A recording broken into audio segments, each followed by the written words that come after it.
statements are important. They're intended to help you properly understand the case. Accordingly, I'm going to ask that you give them your undivided attention. State. Thank you, Judge.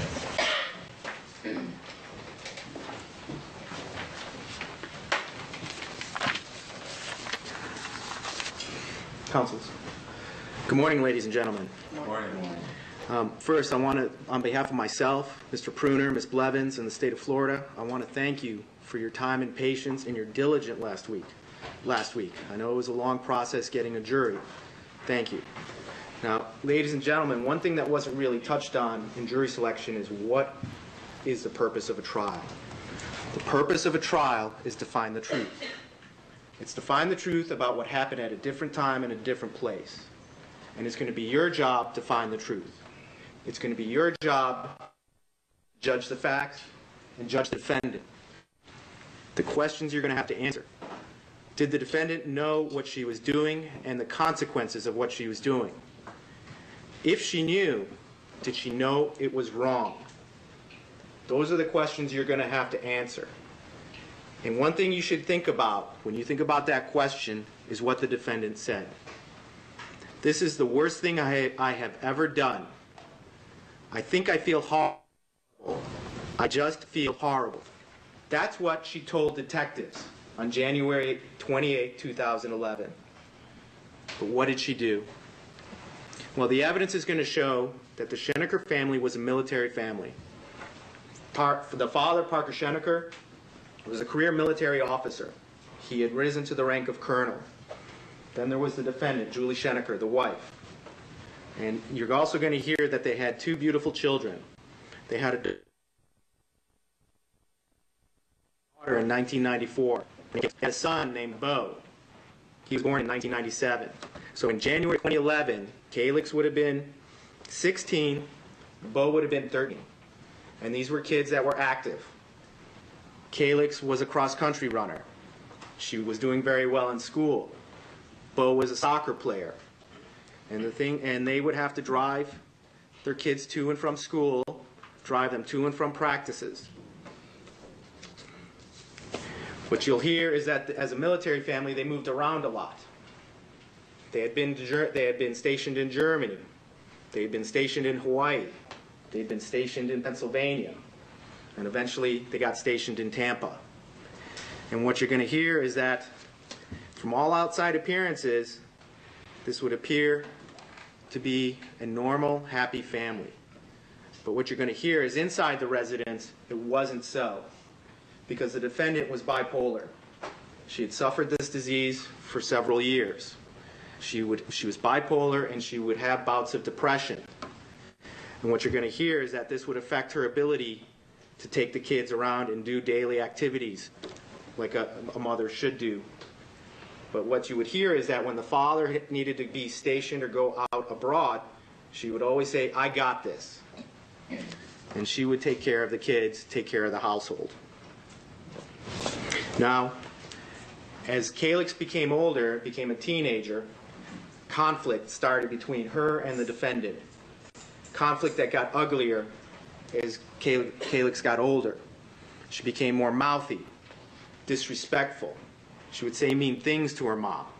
She would be very agitated with her mother and her mother's activities. And this a lot of conflict between her and her mother. It caused pain to her mother.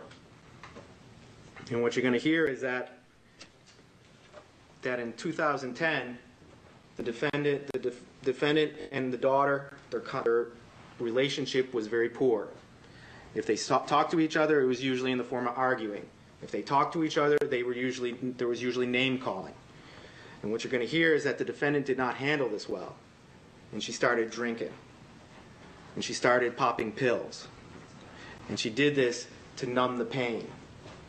And this is how she was conducting herself in 2010. You're going to hear that she didn't believe she had an alcohol and drug problem. She didn't want to seek help. And the father, recognizing that there was an issue with drugs and alcohol, wanted her to seek help. But she didn't want that help. And this caused conflict between the father. Because what you're going to hear is that the defendant considered the father uncompassionate. He didn't understand her disease, and she was becoming angry at him. And what you're going to hear is that she's got a bad relationship with the husband. There's ongoing resentment. There's conflict. She's got a bad relationship with the daughter. There's conflict. And she was angry. Now, as we get from December into January, on January 19th, 2011, Mr. Schenecker, or Colonel Schenecker, was planned to have to go overseas, to go into the Middle East on assignment. And at that point, Colonel Schenecker went to his wife and said, you know, I got to go. Will you be able to handle this? And again, she said, I got this. And she started taking on her responsibilities. But what you're going to hear is that she sensed divorce.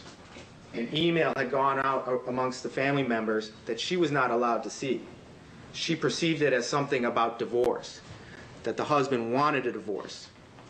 So now, this is in her mind.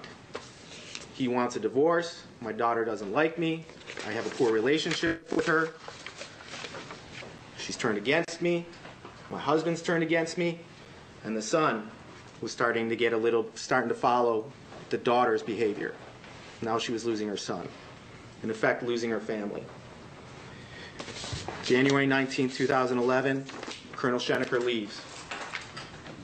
The defendant starts doing the activity she's supposed to be doing, driving the kids around, making appointments, getting her prescription medications filled, doing these normal things that she needs to do. And what you're going to hear is that there is driving a car. Then on Saturday, January 22nd, she takes the kids to their practices, watches Bo play soccer, and then drops them off at home. She then drives to Oldsmar. Why is she going to Oldsmar? She's going to Oldsmar and she goes to a place called Lock and Load. It's a gun store. What you're going to hear is that she planned to kill her children.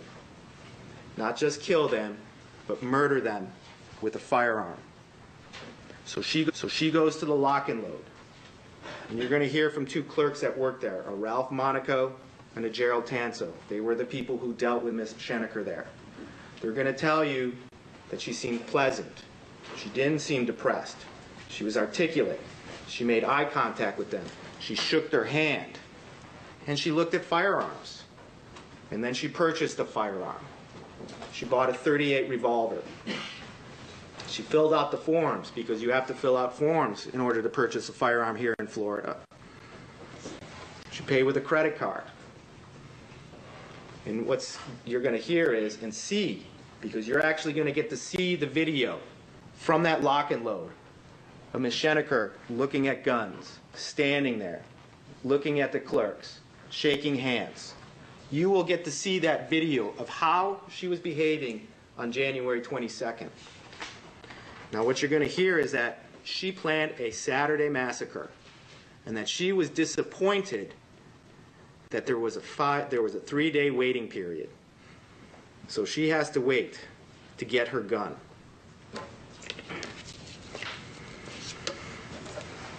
And what you're going to hear is that the days go on. Sunday, Saturday, Monday, Tuesday.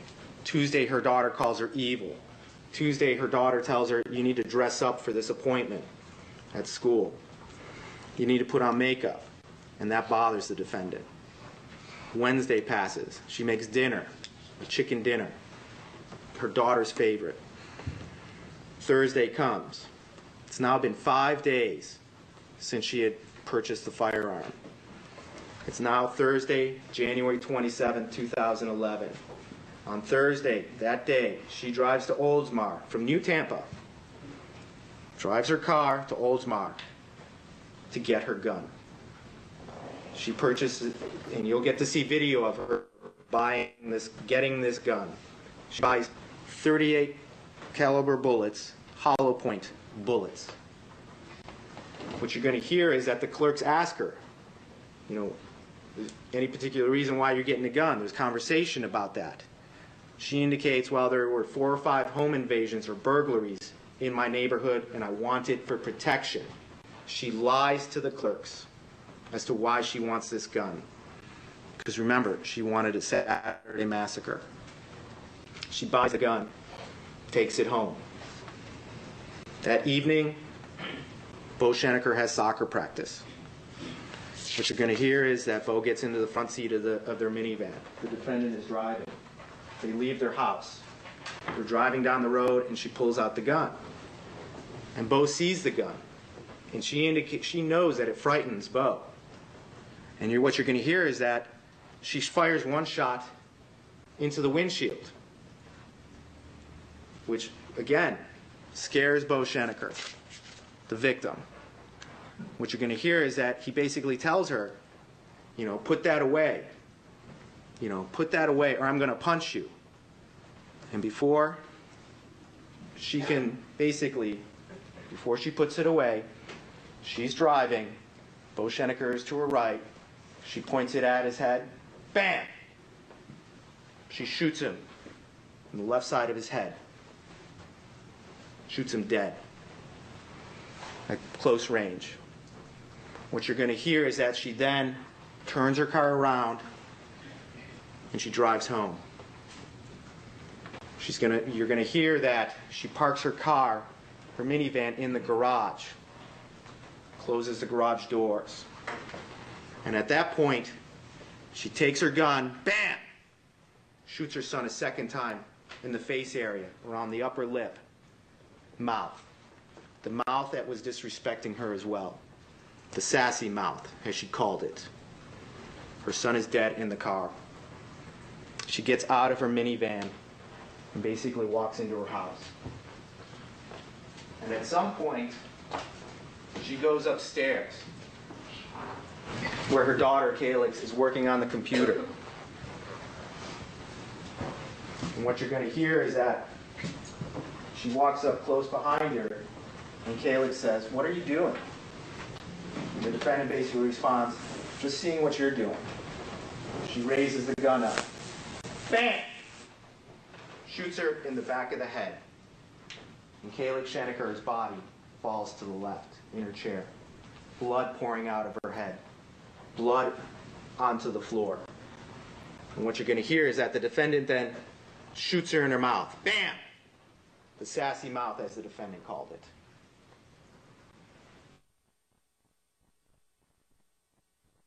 And then the two children are dead at the hands of their own mother.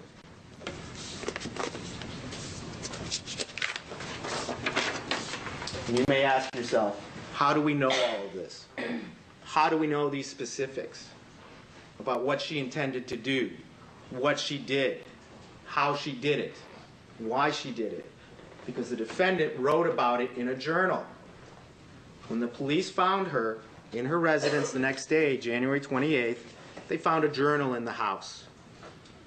And the defendant wrote in the journal as to what she did and why she did it. Some of the things she wrote is, "I did all my duties, then went to buy a gun. I was planning on a Saturday massacre, but have to wait on the background investigate for 3 days." She planned a Saturday massacre. Calix, she gets it first. Tuesday entry. Calix was so shitty yesterday when she said, "Wear makeup and dress tomorrow for the mandatory meeting." She called me pathetic. On Saturday, she called me an evil soul. Bo has become sassy since you left, copying Calix's attitude. It kills me now that he's turned on me. He has to come along with us. Parker, I'm sorry, so sorry. I don't know what to say, but I sensed divorce was inevitable, but I can't live alone. Calix drove me to drink. I've offed Bo on the way to practice. He saw the gun and told me to put it back in the purse. He had a healthy fright. I accidentally shot the window. Shot him one extra shot through the side of the head. Then when we got home, a shot to his mouth because he became so mouthy, just like Calix. Drove the van into the garage, in parentheses telling everyone we're going to New NYC, parentheses, they'll wonder where the van is. I would like to overdose and not use the gun because her plan was she would kill the children and kill herself. I would like to overdose and not use the gun. I've seen how much destruction it causes, and I probably won't to get 2 shots off. I could have done this any time, even when you were here. Luckily you weren't. I might have taken you out too. That would have been a crying shame. Those are some of the things she writes in her journal. And you'll get to see that journal. And how do we know it's her journal? Her DNA is found on that journal. Her fingerprints are found on that journal. That's what she wrote. Now, the children are dead around somewhere on the 27th. Hours pass. The defendant takes basically an overdose of lithium and Coumadin. Lithium is a mood stabilizer. Coumadin is for blood thinning. These are her prescription medications. But she doesn't die. What you're going to hear is January 28, 2011, in the morning, the police arrive. They're there basically for a welfare check. They find the defendant in the back on the lanai. She's a little bit groggy, a little bit out of it. One of the first things she tells him is that she's bipolar. She has blood on her robe, a white robe. She has blood on her hands. She has blood on her wristwatch. And they ask about it. Are you injured? What's the source of this blood? And her supposed says, no, I wish a scratch was the source of this blood. She indicates my husband's going to be so distraught. Where are the kids? She basically tells him where the kids are. Police, they start looking through the house. And they find the children. They find Calyx in her bed with a blanket over her. They find the .38 revolver. They find Bo Schenecker still in the minivan or van. He's got a blanket over him. Crime scene detectives are called. You're going to hear that they find ammunition. They find her purse, which has the receipt for the lock and for the gun, instructions for the gun. You're going to hear that they find the journal, and they find pills, prescription pills. What you're going to hear is that the gun is taken to the Florida Department of Law Enforcement and is compared to the casing inside the revolver and also to the projectiles recovered from the body of Calyx Schenecker. They match the gun. You're going to hear that they take the journal and they find a spot of what appears to be blood. It is the DNA of. You're going to hear that the journal is looked at for fingerprints. They find the defendant's fingerprints on the journal. You're also going to hear from detectives who did a post-Miranda statement with the defendant, a tape-recorded statement. What did she tell them? I shot her in the back of the head because she was running her mouth and shot her, I think in the mouth, which is consistent with what the detectives find. Shot son because he was copying daughter. Shot him in the side of the head and in his mouth because they were too sassy. Again, consistent with what the detectives found. I didn't know if the neighbors would hear it, but I guess they didn't, or they would have come running. This is the worst thing I have ever done. Those are some of the things that they tell the detectives.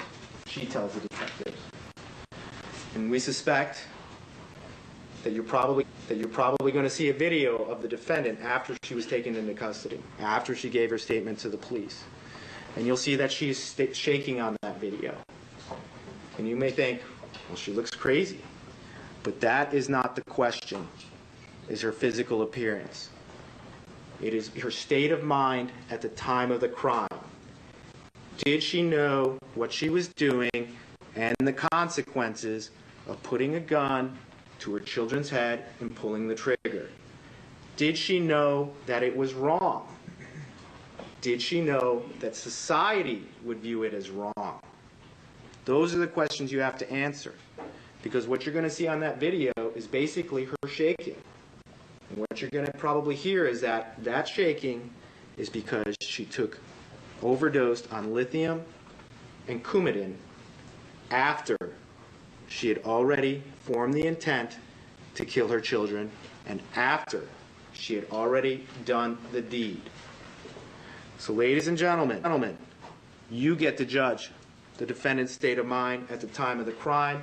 You get to tell us what the truth is about what happened on January 27, 2011. And after you hear all the evidence, the state is convinced that you will find the defendant guilty, as charged, of premeditated murder for the death of her son and the death of her daughter. Thank you.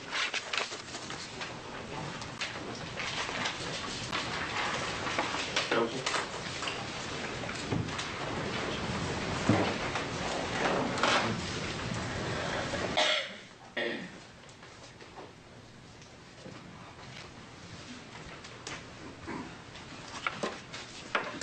Good morning. Haven't had a chance to speak to you all. My name is Jennifer Spradley, and I represent Ms. Schenecker. You were selected because you all agreed that you could be fair and impartial. And what you're going to hear as you endeavor on this jury service is you're going to hear about a tale of two mothers. You're going to hear about Ms. Schenecker and her mother, Pat Powers. You're going to hear that when the police responded on January 28, 2011, it was a response to a call made by Pat Powers. She received an email from her daughter that concerned her. She forwarded that to Parker Schenecker, Julie's husband. And then she calls the police. And when the police respond on January 28, 2011, they respond to do a welfare check. And you're going to hear from those officers that responded. Officer Copulus, who responds, Officer Noble, who responds, and eventually Sergeant Pryor, who responds. When they come to the front door, they knock, ring the doorbell, and they don't get an answer. But they look through the glass door, and they see the back sliding glass door is open. So they go around to the back of the house, where they find Julie Schenecker laying out on the back patio in her robe. You're going to hear that this was a cool January morning when they respond. They thought it was unusual that she was out on the patio. She appeared to be sleeping for a while, or passed out, is what the officers will tell you. And they called to her. You're going to hear from Officer Noble how that investigation quickly turned from a welfare check on Ms. Schenecker to a homicide investigation. You're going to hear what they discovered in the home.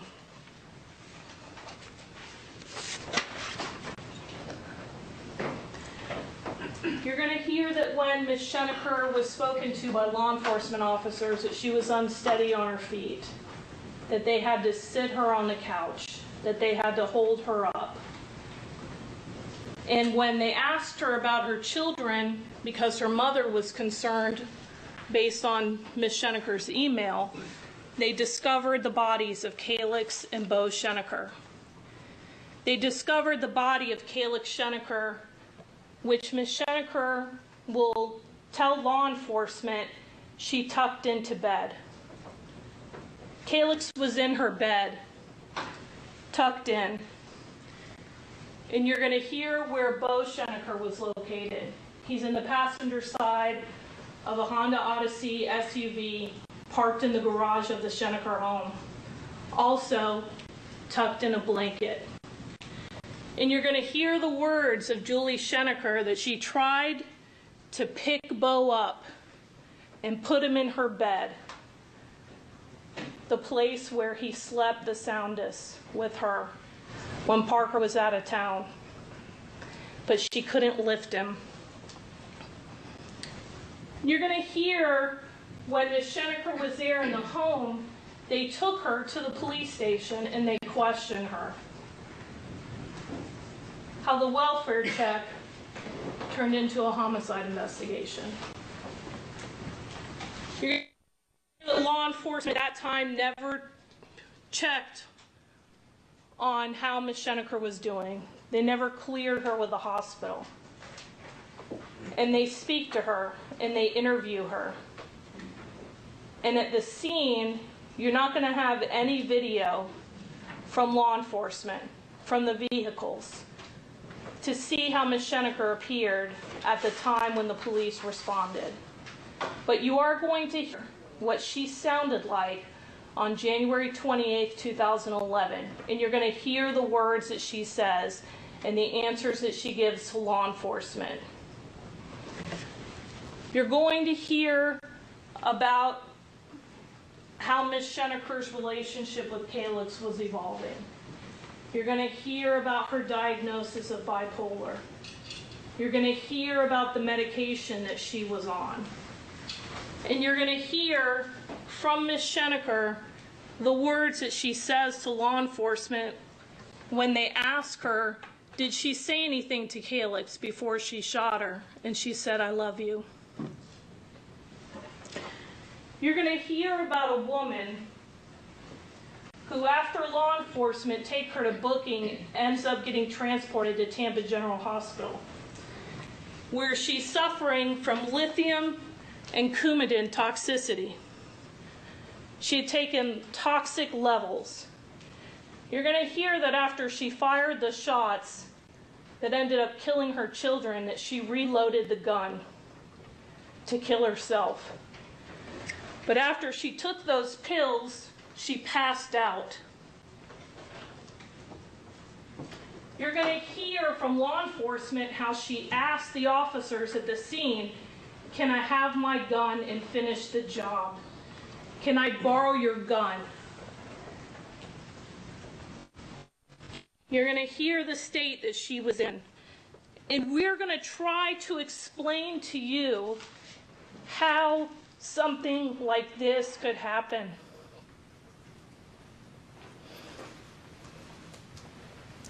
Why a mother would shoot her children. And in